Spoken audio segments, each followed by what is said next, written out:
Eu nunca vou esquecer. Um pastor no Caribe, minha esposa e eu fomos pregar lá, ele tem uma grande igreja lá.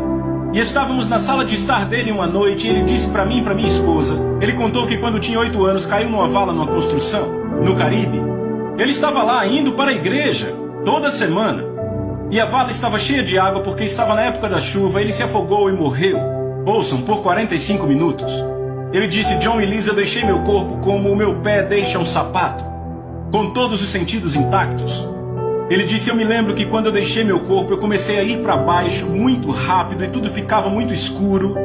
Ele disse, as trevas eram tão espessas. Ele disse que se eu fizesse assim, eu não via minha mão. A escuridão era tão espessa que parecia que eu vestia ela. E ele disse, quanto mais eu caía, ele disse, pior o medo ficava. E naquele momento eu percebi que não havia nada pior do que aquele medo que eu sentia. Ele disse, mas ficou pior. A cada movimento para baixo, ficava pior e pior. Ele disse, não temos medo para descrever aquele tipo de medo. Ele disse, não há um tipo de medo. E ele disse, eu ficava gritando, porque eu estou indo por esse caminho, eu vou para a igreja. Ele disse, eu sabia exatamente aonde estava indo. 8 anos de idade, ok?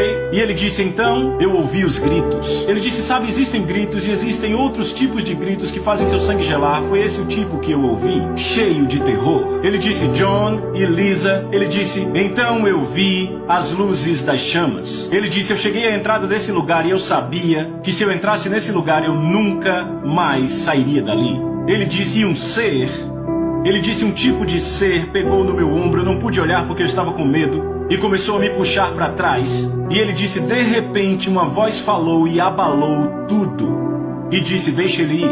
E o ser disse, não, ele é meu. E a voz disse, deixa ele ir, ele é meu. E ele disse, aquela coisa, aquele ser me deixou ir, e eu comecei a subir.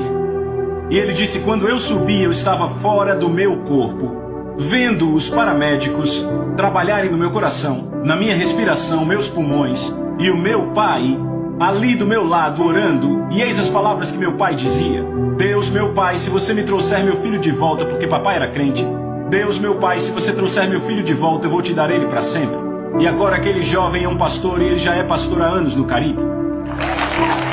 Agora, eu falei com outra mulher que esteve no inferno, ouçam. O Senhor deixou que ela visse o inferno numa visão. Ela disse para mim, ela disse, John, ela disse, aquele lugar é indescritível. Não temos nenhum tipo de tormento ou horror para descrever esse lugar na terra. Ela disse, eu tive que dormir com as luzes da minha casa acesa por 2 meses e meio depois disso. Agora, isso é o que merecíamos.